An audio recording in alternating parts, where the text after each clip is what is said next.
Do not indulge in sugary foods as diabetes can be the outcome. Throughout life, we've all heard this phrase. However, many sweet tooths manage to avoid diabetes, while those who consume excessive sweets may face a diabetes diagnosis. Why does this happen? Let's explore. The symptoms of diabetes were recognized by physicians in ancient Egypt, Greece, and ancient Rome. They noticed that individuals who drank a lot and learned a lot were more prone to get ill. Hence, the disease was named diabetes, which means exhaustion. Doctors observed that the urine of the sick was sweet, attracting ants and flies. Initially, it was believed to be a kidney disease. It wasn't until the late 19th century that a breakthrough occurred. German Dr. Joseph von Mering and Oskar Minkowski demonstrated that after the pancreas was removed from a dog, symptoms of diabetes developed. Finally, in 1923, the discovery of insulin led to Frederick Banting and John MacLeod being awarded the Nobel Prize in Physiology and Medicine, marking a new era. Two types of diabetes were identified: type 1, which is insulin-dependent, mainly affecting children and young adults under 35. This type constitutes about 10% of all diabetes cases. Type 2, which is insulin-independent, mainly afflicts individuals over 35. In this type, there is a development of insulin resistance, meaning the cells do not respond well to insulin. Sugar levels rise and circulate in the blood at increased levels. This type represents about 90% of all diabetes cases. Today, we will focus on the second type of diabetes. Now I am heading to the Diabetes Center to speak with endocrinologist Dr. Tatiana Vinogradova and dietitian Olga Kholmik. The incidence of type 2 diabetes is increasing worldwide every year. What are the causes of this rise? What triggers type 2 diabetes? Why are more people diagnosed with diabetes nowadays? I believe this is a problem of our generation and century. It is considered a global issue, often referred to as a diabetes pandemic. Unlike infectious diseases, diabetes is a social condition that reflects our lifestyle, habits, work rhythms, and, most significantly, weight gain and metabolic disturbances.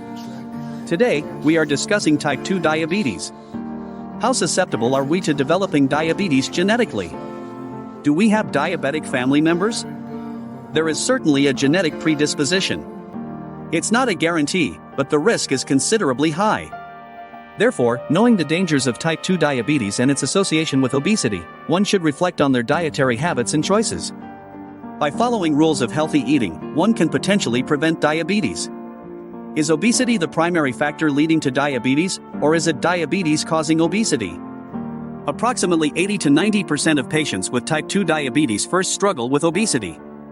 Many are shocked upon discovering high blood sugar levels and typically say, "I don't consume excessive sugary foods."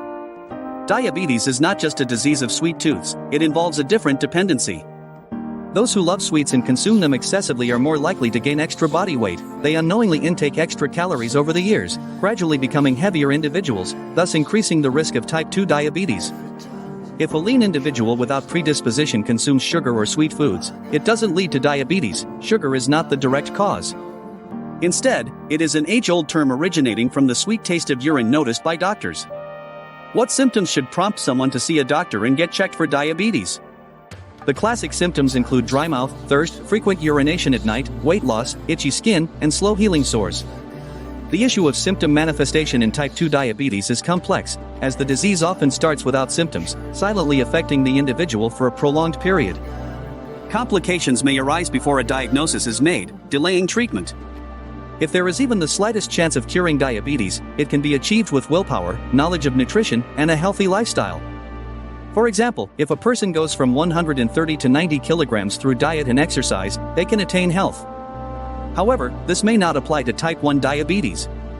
Today, we are specifically discussing type 2 diabetes. Can diabetes be prevented?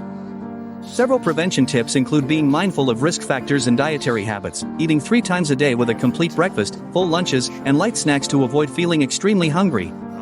Moving more throughout the day, instilling healthy eating habits from childhood, and avoiding overeating are essential preventive measures for diabetes. In my experience, I often encounter diabetic patients who do not adhere to proper nutrition and struggle with strict diabetic diets. Let's discuss this with Sister Olga Kholmik. How do traditional Estonian products like potatoes, beets, and locally grown fruits fit into a diabetic's diet? These foods are highly beneficial as they are locally grown in Estonia and are part of our diet since childhood. However, for those burdened with type 2 diabetes, it is recommended to eat not more than 2 to 3 small potatoes along with fiber-rich vegetables to reduce the absorption of starch and maintain stable blood sugar levels.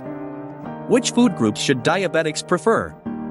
For instance, pearl barley is a highly beneficial cereal, rich in essential vitamins and micronutrients, such as selenium, which is 3 times higher than in regular rice.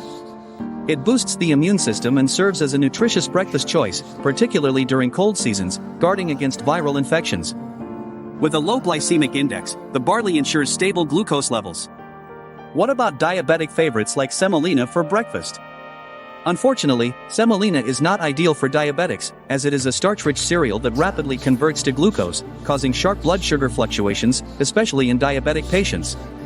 Presently, there are 300 million people globally diagnosed with diabetes, and 500 million have undiagnosed diabetes. The means to combat diabetes include being more active, adopting a diverse diet without overeating, and maintaining a positive mindset to preserve and fight for your health.